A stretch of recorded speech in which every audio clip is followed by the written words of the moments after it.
આજે ગોવા સુધી પહોંચી ગયું છે ચોમાસું અને ચોમાસું ગુજરાતથી અંદાજે 550 કિલોમીટર દૂર છે। ગોવામાં સમયસર જ પહોંચ્યું છે ચોમાસું અને ગોવામાં ચોમાસાની સામાન્ય તારીખ 5 જૂન જ હોય છે અને 5 જૂને જ ગોવા પહોંચી ગયું છે ચોમાસું। એટલે બરાબર આ જ ગતિથી હવે ધીરે ધીરે આગળ વધી રહ્યું છે। એનો મતલબ એ છે કે ગુજરાતમાં પણ ચોમાસું છે એ નક્કી તારીખે જ આવી જશે। ગુજરાતના ખેડૂતો માટે આ સારા સમાચાર કહી શકાય। ચોમાસું તેના નિર્ધારિત સમય પ્રમાણે અનુકૂળ પરિસ્થિતિ મુજબ આગળ વધી રહ્યું છે।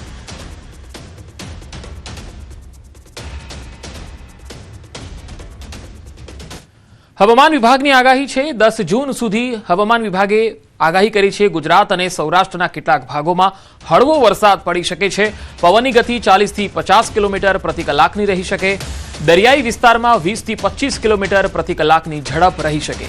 ઉત્તરી પાકિસ્તાન પાસે વેસ્ટર્ન ડિસ્ટર્બન્સ સક્રિય છે। જમ્મુ કાશ્મીર પર સાયક્લોનિક સર્ક્યુલેશન અને ટ્રફ સક્રિય છે તો દક્ષિણ પૂર્વી રાજસ્થાન પાસે પણ સાયક્લોનિક સર્ક્યુલેશન સક્રિય છે। કેરળ પહોંચેલા ચોમાસું आगामी 2 થી 3 દિવસમાં આગળ વધવાની સંભાવના છે। 5 से लेकर 10 जून तक इसमें आज हल्का से मध्यम बरसात का संभावना रहेगा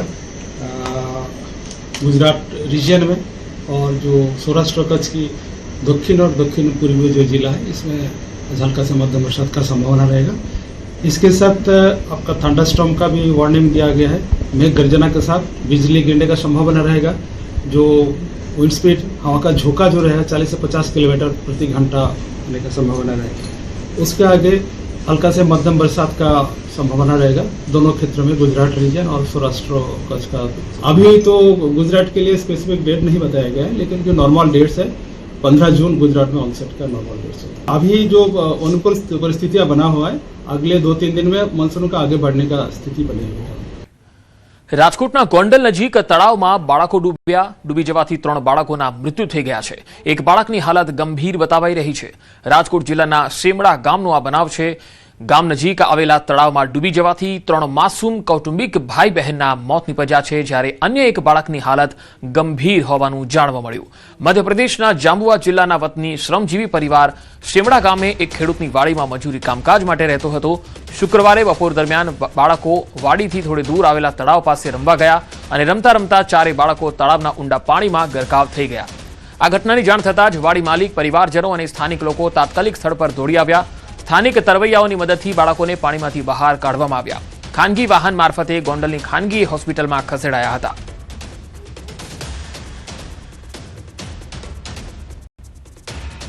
દાહોદમાં વોટર સપ્લાય પ્લાન્ટમાં ક્લોરીન ગેસ લીકેજ થયું। આ ગેસ લીકેજ થતા અફરાતફરી મચી ગઈ। એન્જિનિયરિંગ કોલેજ પાસે આ ઘટના બની। ફાયર વિભાગ અને 108ની ટીમ ઘટના સ્થળે પહોંચી નજીકમાં રહેતા લોકોને દૂર જવા સૂચના આપવામાં આવી।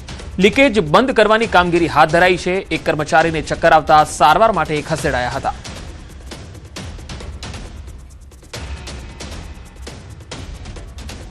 ગીર સોમનાથના સિલોજ ગામે યુવકનું શંકાસ્પદ મોત થયું। દારૂના સેવનથી મોત થયાનો પરિવારજનોનો આરોપ છે। હાર્ટ એટેકથી મોત થયાનું પ્રાથમિક તબીબી તારણ સામે આવ્યું। સરપંચે પોલીસ પર ગંભીર આક્ષેપ મૂક્યા। ગામમાં દારૂના અડ્ડા પર કાર્યવાહી નથી થતી। પીએમ રિપોર્ટ આવ્યા બાદ મોતનું કારણ સ્પષ્ટ થશે। ગીર સોમનાથના ઉના તાલુકાના સિલોજ ગામમાં એક યુવકના શંકાસ્પદ મોતને લઈને ખળભળાટ મચ્યો। મૃતકના પરિવારજનો અને ગામના સરપંચે દેશી દારૂના સેવનને કારણે યુવકનું મોત થયું હોવાનો ગંભીર આક્ષેપ કર્યો। એટલું જ નહીં ગામના અન્ય 2 લોકોની પણ દારૂના કારણે તબિયત લથડતા તેમને સારવાર માટે હોસ્પિટલ ખસેડવામાં આવ્યા। જોકે પ્રાથમિક તબીબી તારણમાં હાર્ટ એટેકની શક્યતા વ્યક્ત કરાઈ। સમગ્ર મામલે પોલીસે મૃતદેહના વિસરા લઈ પોસ્ટમોર્ટમની કાર્યવાહી હાથ ધરી છે।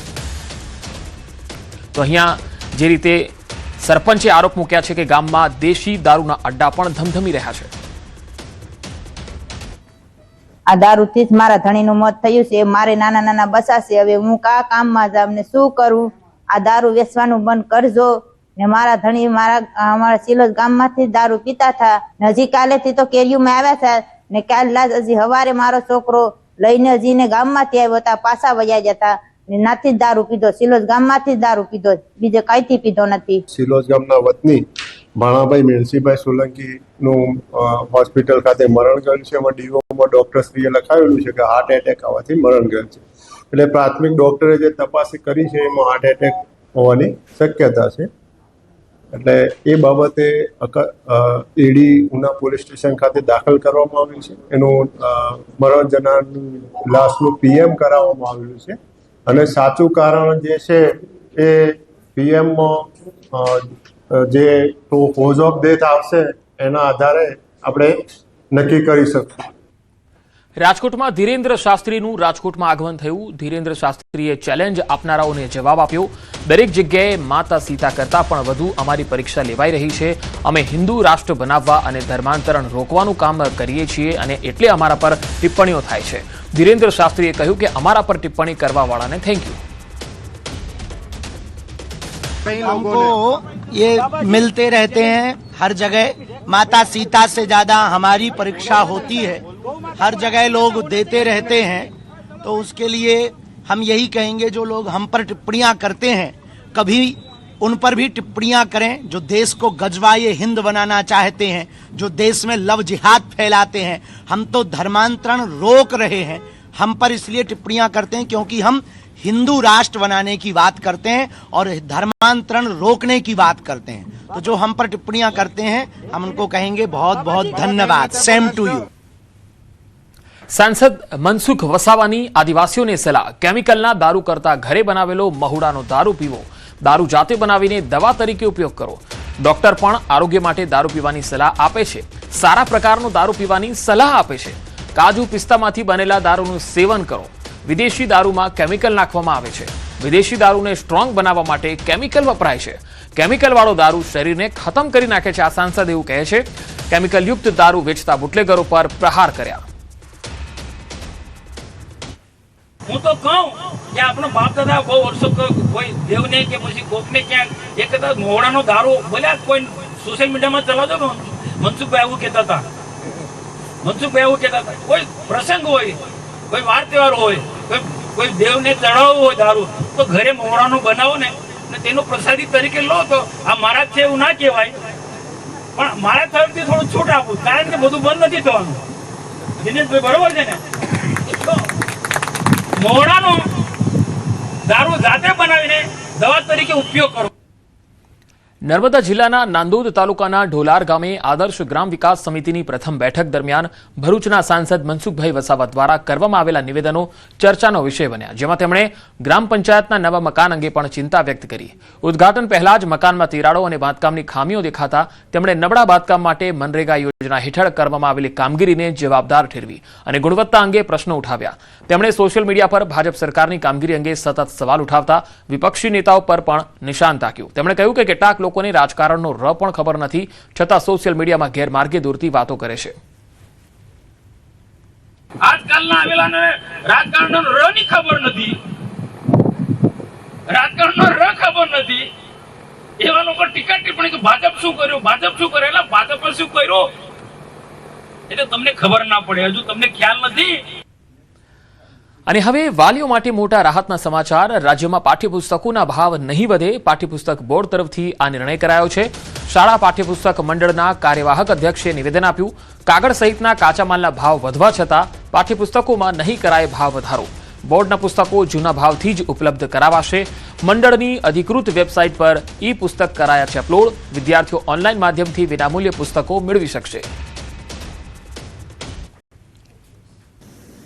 ચાલુ વર્ષે કેટલાક નવા વિષયો ઉમેરી અને પાઠ્યપુસ્તકોનું કામ જે છે એ શરૂ કરવાનું પાઠ્યપુસ્તક બોર્ડે નિયત સમય મર્યાદામાં કરેલું હતું, પરંતુ કેટલીક કોર્ટની કાર્યવાહીઓ અને ત્યાર પછી જે ઈરાન અને ત્યાં આગળ ખાડી દેશમાં જે યુદ્ધની પરિસ્થિતિ ઊભી થઈ તેના કારણે થઈ અને ખાસ કરીને પેપર મેળવવામાં જે છે એ થોડું ડિલે થયું, અંદાજે 2 થી 3 મહિના જેટલું, અને એના કારણે થઈ અને પ્રિન્ટિંગનું કામ જે છે એ આપણે અત્યારે હાલ પૂરજોશમાં કરાવી રહ્યા છીએ.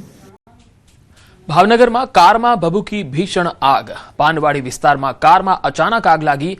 સરકારી ક્વાર્ટરમાં પાર્ક કરેલી કાર આગથી ભસ્મીભૂત થઈ ગઈ. કારના માલિક કારમાંથી બહાર નીકળ્યા અને કારમાં અચાનક આગ લાગી. કારમાં આગ લાગતા જ આકાશમાં ધુમાડાના ગોટે ગોટા જોવા મળ્યા. કારમાં આગ લાગવાનું કારણ જાણી શકાયું નથી.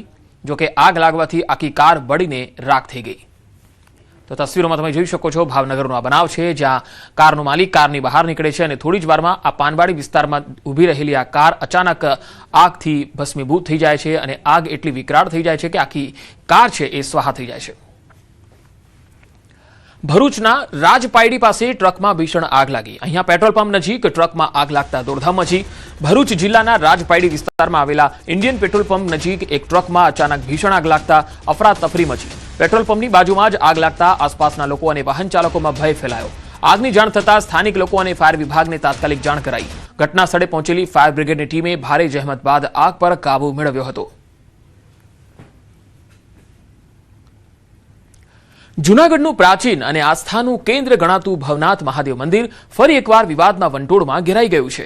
લાખો શ્રદ્ધાળુઓ અને સાધુઓ માટે મહત્વપૂર્ણ આ મંદિરના વહીવટ, પૂજા પદ્ધતિ અને પરંપરાગત વ્યવસ્થાને લઈને ગંભીર આક્ષેપો સામે આવ્યા.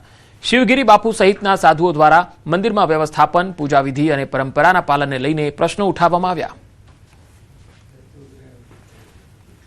ષોડશોક્ત પૂજા છે, જેનો ભવનાથ મંદિર ટ્રસ્ટ 500 રૂપિયાની પહોંચ ફાડીને આપે છે. જે 500 રૂપિયા એટલા માટે લેવામાં આવે છે કે એની અંદર વપરાતી સામગ્રીઓ એ ભવનાથ ટ્રસ્ટ પૂરું પાડે છે. તો મેનેજર દ્વારા એવું કહેવામાં આવે છે કે પૂજા સામાન તમારે બધો લઈને આવવાનો અને પૂજા અમે કરાવી દઈશું. અમારી જવાબદારી માત્ર પૂજા કરાવી દેવાની છે. 500 રૂપિયા જે લેવામાં આવે છે, ચાર્જ કરવામાં આવે છે, એ શેના માટે? તો પોતાની રીતે નથી કરવાનું હોતું. પરંપરામાં જે આવતું હોય એ પ્રમાણેનો ભોગ ધરવાનો. ક્યારેક વાડકીની અંદર ખાલી 2 થેપલાના કટકા નાખીને પણ ભોગ ધરવામાં આવે. શું મહાદેવ આવી અપેક્ષા રાખે છે? તો વહીવટ સંબંધિત વિવાદમાં એસડીએમ દ્વારા શિવગીરી બાપુને મંદિરમાં લાંબો સમય બેસવા પર પ્રતિબંધ મૂકવામાં આવ્યો હોવાનું પણ સામે આવ્યું, જ્યારે છેલ્લા કેટલાક મહિનામાં અન્ય સાધુઓને પણ દૂર કરવામાં આવ્યા હોવાના આક્ષેપો થઈ રહ્યા છે. એવું કહેવામાં આવ્યું કે બાપુ તમે કાલથી અહીંયા ના બેસતા, સાંજે આવો, આરતી કરી અને જતા રહેવાનું, અહીંયા બેસવાનું નહીં. ભવનાથના વિવાદને મારે કોઈ લેવા દેવા નથી. એટલે મેં માત્ર એ જ કારણ પૂછ્યું કે ભાઈ મને ના બેસવા પાછળનું કંઈ કારણ તો હોવું જોઈએ ને. સાધુ મંદિરમાં નહીં બેસે તો ક્યાં બેસશે? ભવનાથ મંદિર અને અંબાજી મંદિરના મહંતની નિમણૂક કરો, અને જો આપ ન કરી શકતા હોય તો આપ આ જવાબદારીમાંથી મુક્ત થાઓ.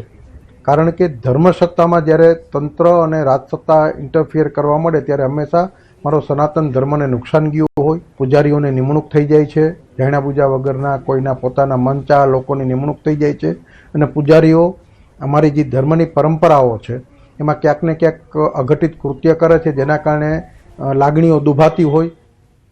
બીજી તરફ વહીવટી તંત્ર આ તમામ આક્ષેપોને પાયાવિહોણા ગણાવી વ્યવસ્થા સંપૂર્ણ પારદર્શક રીતે ચાલી રહી હોવાનો દાવો કરે છે. પ્રાંત અધિકારી ચિરાગ હિરવાણિયાએ કહ્યું છે કે મંદિરનો વહીવટ સરકારી નિયમો પ્રમાણે મેનેજર અને અધિકૃત પૂજારીઓ દ્વારા સુવ્યવસ્થિત ચાલે છે. શિવગીરી ત્યાં મંદિરમાં કોઈ મહંત તરીકે નિમણૂક પામેલા કે એવા કોઈ વ્યક્તિ નથી. હા, એ કોઈ મંદિરમાં આવીને લાંબો સમય બેસી રહેતા હોય તો કદાચ કહ્યું હોય એમને કે ભાઈ તમે આરતી યા પૂજા સમયે હાજર રહી શકો છો. અધરવાઇઝ લાંબો સમય મંદિરમાં એક જગ્યાએ બેસી રહેવું યોગ્ય નથી, બિકોઝ એ બીજા પ્રશ્નો પણ ઉપસ્થિત કરી શકે છે. નિયમ અનુસાર અને પૂરી ધાર્મિક વિધિથી જ આપણે મહાદેવનું મંદિર છે તો એ પ્રમાણે કરીએ છીએ. એ આક્ષેપો પાયાવિહોણા છે, એમાં કોઈ તથ્ય નથી. ડાંગ જિલ્લા સબ જેલમાંથી 2 આરોપી ફરાર થઈ ગયા. પોસ્કો અને હત્યાના આરોપી ફરાર. જેલના ઇન્ચાર્જ જેલરે આહવા પોલીસ સ્ટેશનમાં ફરિયાદ નોંધાવી. ફરિયાદ પ્રમાણે ગુરુવારની રાતે બંને કેદીઓ બેરેક ગાર્ડ અને જેલ ગાર્ડને ધક્કો મારી નાસી છૂટ્યા હતા. કેદીઓએ પેટમાં દુખાવો થવાનું બહાનું કાઢી બેરેક ગાર્ડ પાસે તાળું ખોલાવ્યું હતું.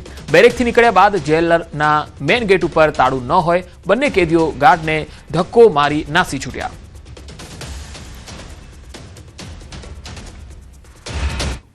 ગઈકાલે 22-30ના અરસામાં આરોપી ગિરીશભાઈને જણાવ્યું કે મારા પેટમાં દુખાવો થયો હતો, જેથી એને લોકઅપથી બહાર કાઢી અને એના સાથે વિજયભાઈ મંગુભાઈ પણ જોડે આવ્યો અને મેઇન દરવાજામાં તાળું લાગેલું ન હોય અને આડગડું થયેલું હોય, જેથી તેઓ આરોપીએ જેલ ગાર્ડને ધક્કો મારીને એનો ફાયદો લઈને એ નાસી ચૂકેલા છે. રાજ્ય સરકાર દ્વારા જુવાર ખરીદી માટે પ્રતિ ખાતા દીઠ 1000 કિલોની મર્યાદા નક્કી કરાતા ખેડૂતોમાં ભારે રોષ ફાટી નીકળ્યો છે. ડભોઈ તાલુકાના ખેડૂતોએ કૃષિમંત્રી સમક્ષ રજૂઆત કરી હતી. ખેડૂતોનું કહેવું છે કે અગાઉ પ્રતિ હેક્ટર 1850 કિલો જુવાર ખરીદવાનો નિયમ હતો, પરંતુ નવા નિયમને કારણે તેમણે પોતાના ઉત્પાદનનો મોટો હિસ્સો ખુલ્લા બજારમાં ઓછી કિંમતે વેચવો પડશે. ખેડૂતોએ જૂનો નિયમ યથાવત રાખીને અગાઉ નક્કી કરેલા જથ્થા મુજબ જ ખરીદી કરવાની માંગ કરી. એમએસપીના ભાવથી જે જુવાર, મકાઈ અને બાજરીની જે ખરીદી ચાલુ હતી, જે ઠરાવ મુજબ એની બંધ કરી અને એનો જે પુરવઠો જે હતો એ ઘટાડીને એક ખાતા દીઠ 1000 કિલો કર્યો છે, જેથી ખેડૂતોને વસ્તુ માન્ય છે નહીં કે ભાઈ 1000 કિલો લેવામાં આવશે તો અમે એક ખાતા દીઠ તો અમે ક્યાં જઈશું ખેડૂતો આ બધી જુવાર નાખીને. અને ત્યાર પહેલાં અમે રજીસ્ટ્રેશન કરાયું તે ઘડી અમને જાણ કરવી જોઈતી હતી ને ખેડૂતોને કે ભાઈ 1000 ખાતા દીઠ લેવામાં આવશે કિલો, તો અમે ક્યાં જઈએ ખેડૂતો બધો. અને જો આ અમારી આ માંગ નહીં પૂરી થાય તો આવતી 2 દિવસની અંદર અમે ગાંધી ચિંધ્યા માર્ગને અપનાવીશું. જગતના તાત સાથે વધુ એક વખત છેતરપિંડીની મોટી ઘટના ઘટી છે. ચોમાસું માથે છે, વાવણીના દિવસો નજીક છે, ત્યારે ધોરાજીના ખેડૂતો આર્થિક સંકટમાં મુકાયા છે. બજાર ભાવ કરતાં વધુ ભાવ આપવાની લાલચ આપીને એક વેપારી ખેડૂતના લાખો રૂપિયા ઓળવીને રફુ ચક્કર થઈ ગયો છે. ધોરાજીના તોરણિયા ગામના ખેડૂતો અત્યારે ન્યાય માટે પોલીસ સ્ટેશનના ચક્કર કાપે છે. આ એ જ ખેડૂતો છે જેમણે લોહી પરસેવો એક કરીને ઘઉં અને સોયાબીનનો પાક પકવ્યો, પરંતુ ધોરાજીમાં મહાવીર એન્ટરપ્રાઇઝ નામની પેઢી ચલાવતા જયદીપ સાણંદિયા નામના વેપારીએ આ ખેડૂતોની મહેનત પર પાણી ફેરવી નાખ્યું. મહાવીર એન્ટરપ્રાઇઝ નામની પેઢીએ તોણિયામાં ચાલુ કરેલી અને જે અમારી ઠગાઈ કરીને વિયોગ્યો છે જે વ્યક્તિ, એનું નામ છે જયદીપભાઈ ભગવાનજીભાઈ સાણંદિયા. અમારી અત્યારે એવી હાલત છે કે અમારે નવી વાવેતર કરવું, વાવેતરનો ટાઈમ હવે 10 દિવસ પછી અમારે વાવણી થાય, વાવવું તો અમારી પાસે ખાતરના પૈસા નથી, બિયારણના પૈસા નથી. હવે કરવું તો કરવું હું. ખેડૂતની અમારી એટલી બધી હાલત ખરાબ છે. અમે અમુક જગ્યા આંખે રાખીને અમે જમીન વાવેલી હતી, એમાં ભાગ્યું આપ્યું, ભાગ્યવાળાને અમારે એના ભાગમાં પૈસા આપવાના છે, એ અમારે આપવાના હતા. અમારા બધા પૈસા રોકાઈ ગયા. વારંવાર ઉઘરાણી કરતા દલાલ આજ આવી જાય, કાલ આવી જાય, અને એમ કરતાં કરતાં આજે 20-25 દી વી ગયા અને કોઈ જવાબ આપતા નથી. અને થોડાક દિવસ પછી મને ફોન આવ્યો 27 તારીખે કે અમે જે પાર્ટીને ઘઉં વેચ્યા હતા તોરણિયાના, એ જયદીપભાઈ મારો ફોન ઉપાડતા નથી. એટલે મેં ગામમાં આવીને જાણ કરી કે ભાઈ તોરણિયામાં કોઈ આ વસ્તુ બની છે, મને આગળથી જાણવા મળ્યું છે. અમદાવાદ શહેરના વસ્ત્રાપુર વિસ્તારમાં પોલીસે અપહરણની કોશિશના ગુનામાં 3 આરોપીની ધરપકડ કરી. પોલીસ તપાસ પ્રમાણે આરોપીઓએ ફરિયાદી પૃથ્વીશ પ્રજાપતિના અપહરણની સોપારી લીધી હતી. જોકે તેઓ પોતાના ઈરાદામાં સફળ થાય તે પહેલા જ પોલીસના હાથે ઝડપાઈ ગયા. પૃથ્વીશ પ્રજાપતિ જમીન લેવેચના વ્યવસાય સાથે સંકળાયેલા છે અને તેમના મિત્ર મિહિર સાથે સંકળાયેલા જૂના વિવાદને લઈને આ સમગ્ર કાવતરું રચાયું હોવાનું સામે આવ્યું. માહિતી મુજબ મિહિર અને મુખ્ય આરોપી સંજય રબારી તેમજ મહેશ રબારી વચ્ચે છેલ્લા 3 વર્ષથી વિવાદ ચાલતો હતો.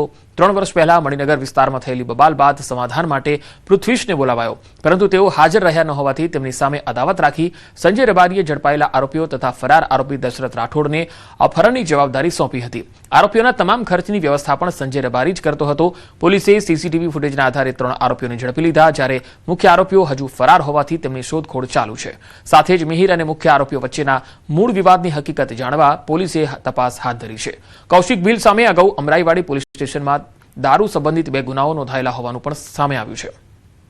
તારીખ 23ના રોજ સાંજે 7 વાગ્યાની આજુબાજુ વસ્ત્રાપુર પોલીસ સ્ટેશન વિસ્તારમાં શનિદેવના મંદિરે ફરિયાદી શ્રી પૃથ્વીશ પ્રજાપતિ તેના મિત્રો સાથે દર્શન કરવા આવેલા હતા. દર્શન કરી અને મંદિરની બહાર નીકળતી વખતે આ સંજય અને મહેશના માણસો ચાર માણસો, જેમાં એક દશરથ રાઠોડ પણ છે, ફરિયાદી શ્રીને પાછળથી થાપ મારી અને પાડી દીધેલ, મારામારી કરી અને અપહરણનો પ્રયત્ન કરેલ. વધુ સમાચારો પર નજર કરીશું. હાલ રોકાઈશું એક વિરામ માટે.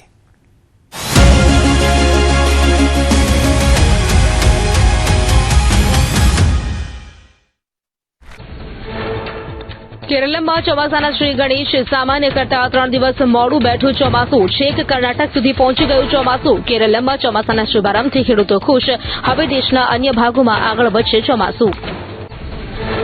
ગુજરાતમાં ચોમાસાનું કાઉન્ટડાઉન શરૂ, 20 જૂન આસપાસ ચોમાસું બેસવાની ખેડૂતોની આશા. ચોમાસાને આગળ વધવા માટે સ્થિતિ અનુકૂળ. કેરળ બાદ 15 દિવસમાં ગુજરાત પહોંચે છે ચોમાસું. ગુજરાતથી અંદાજે 850 કિલોમીટર જેટલું દૂર છે ચોમાસું. કેરલમ થઈને કર્ણાટક પણ પહોંચી ગયું ચોમાસું. હવે 2-3 દિવસમાં પહોંચી શકે મહારાષ્ટ્ર, ગોવા અને મહારાષ્ટ્રના દરવાજે ટકોરા મારી રહ્યું છે ચોમાસું. 23 જૂન આસપાસ ગુજરાતમાં થશે ચોમાસાની એન્ટ્રી. હવામાન નિષ્ણાત અથરિયા શેટ્ટીએ વ્યક્ત કર્યું અનુમાન. 10-11 જૂને પહોંચી શકે મુંબઈમાં ચોમાસું. 13 જૂન આસપાસ પણ સર્જાશે અનુકૂળ સ્થિતિ. રાજ્યમાં આગામી 7 દિવસ વરસાદની હવામાન વિભાગની આગાહી. વેસ્ટર્ન ડિસ્ટર્બન્સ સક્રિય થતા ગાજવીજ અને ભારે પવન સાથે થઈ શકે વરસાદ. હાલ દક્ષિણ પશ્ચિમના ફૂંકાઈ રહ્યા છે પવન. હરિયાણાના સોનીપતમાં ધૂળી તોફાન આવતા હાહાકાર. અનેક વિસ્તારોમાં અંધારપટ છવાતા રાત જેવો માહોલ સર્જાયો. હાઈવે પર વિઝિબિલિટી શૂન્ય થતા વાહન ચાલકો અટવાયા. તેજ પવનથી અનેક સ્થળે વૃક્ષ પડ્યા અને વીજ પુરવઠો પણ પ્રભાવિત. દિલ્હીમાં ઇન્ડિયા ગેટ વિસ્તારમાં મેઘરાજાએ બોલાવી બગડાટી. પવન અને ગાજવીજ સાથે વરસ્યો વરસાદ. ઠંડા પવન ફૂંકાતા વાતાવરણમાં ફેલાઈ ઠંડક. ગરમી અને ઉકળાટથી મળી આઝાદી. રાજધાની દિલ્હીમાં વાતાવરણમાં પલટો. માલવીયનગર સહિતના વિસ્તારોમાં વરસ્યો ધોધમાર વરસાદ. વાતાવરણમાં ઠંડક ફેલાઈ જતા લોકોને ગરમીથી મળી આંશિક રાહત. દિલ્હીના માલવીયનગર વિસ્તારમાં ભારે વરસાદથી જળભરાવની સ્થિતિ. અનેક માર્ગો જળમગ્ન થતા વાહન ચાલકોને હાલાકી. બીજી તરફ બાળકોએ લીધી વરસાદની મજા. માર્ગો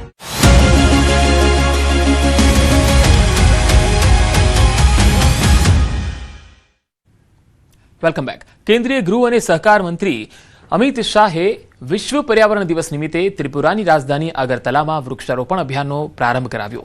આ અવસરે તેમણે સરહદ સુરક્ષા દળના લંકામુરા બોર્ડર આઉટપોસ્ટ ખાતે અગરનો છોડ વાવી પર્યાવરણ સંરક્ષણનો સંદેશ આપ્યો. કાર્યક્રમ દરમિયાન ગૃહમંત્રી અમિત શાહે બીએસએફના લંકામુરા બીઓપીની મુલાકાત લઈને ત્યાંની સુરક્ષા વ્યવસ્થાની સમીક્ષા કરી. પર્યાવરણ દિવસના અવસરે યોજાયેલા આ અભિયાન દ્વારા હરિયાળી વધારવા અને પર્યાવરણ જાગૃતિ ફેલાવવા પર ભાર મૂકવામાં આવ્યો.